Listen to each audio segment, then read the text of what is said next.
Sana tutulungan itong bata na to na makapag-aral. Kasi hindi daw pala siya nakapag-aral simula kinder, daycare, wala. 12 years old na siya ngayon. Makapag-aral lang ako ng maayos. Gumaya po ako sa mga kaibigan ko na nag-aaral sila. Mag-aral po ako ng mabuti, tas hindi po ako gumaya na walang aral sa paglaki ko po. Iyak ako, grabe.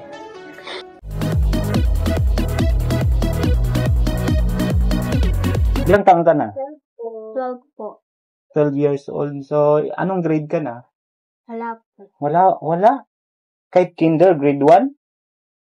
Simple naman yun. Anong trabaho ng tatay mo? Nag-aano po siya ng motor niya, inaasikaso niya po. Nagmumotor? Anong trabaho? Di-deliver? Ganyan?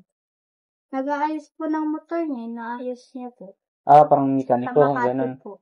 Sa murang edad, hindi siya nakapag-aral dahil naghiwala yung mga magulang, no? Opo. So, paano yun ngayon? Anong ginagawa mo ngayon? Sino lang kasama mo sa bahay? Wala po, sila lang po, mga kaibigan ko po. Ito mga kaibigan mo to, sila. Ito kaibigan mo. So, kilala mo siya. Matagal na kayo magkaibigan? Hindi po. Bago lang.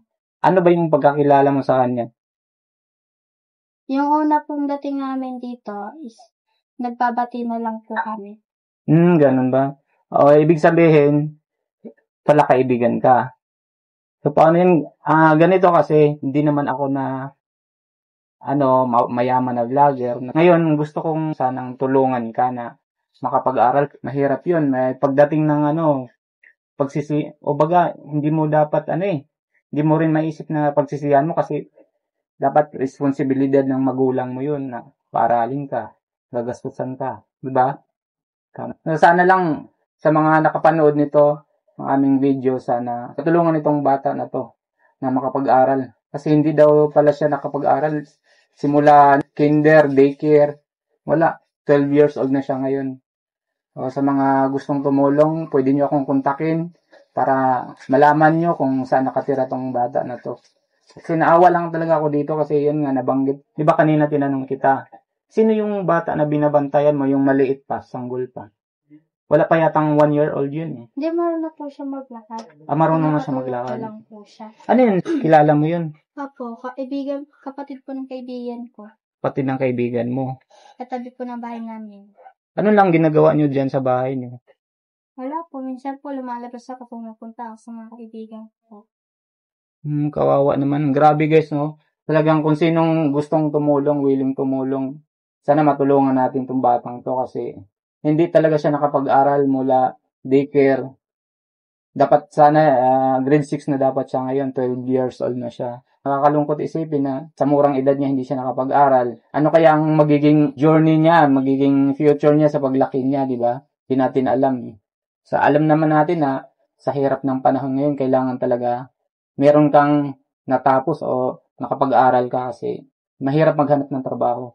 Sana matulungan. Lalabas ko tong video na to, itong content na to para kahit paano, kung sino yung willing tumulong dito, kukontakin nyo lang ako. Naluha din ako sa kasi ganyan din kami dati doon sa probinsya, mahirap din mag-aral. So, ibig sabihin, hindi ka makapagbasa ka or makapagsulat? Marunong po ako magsulat pero magbasa po hindi. Magbasa? Pangalan mo lang. Nagsusulat ka ng pangalan mo. Ano nga pangalan mo ulit? Joy po. Ano pangalan? Joy po. Joy? Hirap no? Ganyan. Kasi sila, tingnan mo, mga to, marunong yun sila. Nakapag-aral sila kahit paano. Ilang taon ka na ba yung kaibigan mo? 10 po. 10 years old. Anong grade ka na? 4 po. Oh, grade 4. Dapat nga talaga grade 6 na to. So, ayun lang ang ko lang na sana sa makapanood nitong video natin, kung sino yung gustong tumulong. Yun lang naman kay Ma'am Jessica Suho, sana makarating to. Pa-share na lang guys ng ating video para kahit paano malaking tulong din yun dito sa bata na yun. Wag niyo lang ako isipin, dito na lang sa bata na makatulong tayo sa kanya na makapag-aral sa ganitong edad, 12 years old, di ba? Kailangan mong mag-aral talaga. Ito, matanong ko lang kung pwede mong sagutin, pwedeng hindi. May pamilya na ba yung mama mo? May ibang pamilya na ba bukod sa inyo? May pamilya na? Opo, may anak na po sila 3. na may anak na nakita mo yung mga kapatid mo Opo, sa cellphone lang. Tawagan lang po. sa tawagan. Pero hindi mo nakita yun personal, di ba? Nakita ko po si mama yung wala pa po silang anak na asawa niya. Hindi yung ngayon na may anak na, hindi. Anong gusto mong hiling? Makapag-aral lang ako ng maayos. Gumaya po ako sa mga kaibigan ko na nag-aaral sila. Yun lang po. Ayun guys, so grabe kawawa talaga kasi ganyan. Dumaan din kasi kami sa ganyang hirap na ang hirap mag-aral. Mag-aral po ako ng mabuti, tas hindi po ako gumaya na walang aral sa paglaki ko po. Iyak ako, grabe. Kasi alam ko yung pakiramdam guys na ganyan kasi yun nga, ulit-ulitin ko sa inyo, laking probinsya din po ako, mahirap din po mag-aral doon. Kasi yung mga magulang ko, mahirap lang din po eh. Nararamdaman ko yung nararamdaman ng bata na ganito. Pa-share ng ating video guys para sana matulungan natin. Yung papa mo ba, anong lagi sinasabi sa'yo? Wala po. Walang sinasabi sa'yo? Anong advice na, anak, baka sakali pwede kang mag-aral? Wala po. Sinong kasama mo sa bahay ngayon? Wala po. Ikaw lang mag-isa. Kasi yung papa mo nagtatrabaho. Sampayang gabi pa po siya uuwi. Pero nakakain ka naman dyan. Ika naman nagugutom. Inibigyan ka naman ng pambiling pagkain ng tatay mo. So, sana mapansin ng ating mga viewers dyan na nakakaramdam din sa naramdaman ng bata na to. Gusto ko rin na makapag-aral din to kahit papaano. Hindi pa uli ang lahat na makapag-aral. Naiiyak yung mga kaibigan niya guys. So, nandyan sila sa gilid. Kasi ang hirap ng buhay talaga. Ilang taong ka na be? 13. Tapos yung isa? 14. Anong grade ka na? 8. Grade 8. O, grade 8 na yung isa. Tapos ito? 7. Grade 7. Ikaw be? Ano po? Mag-11 po. 11 years old. Grade 5 dapat. Opo. So, natigil ka rin.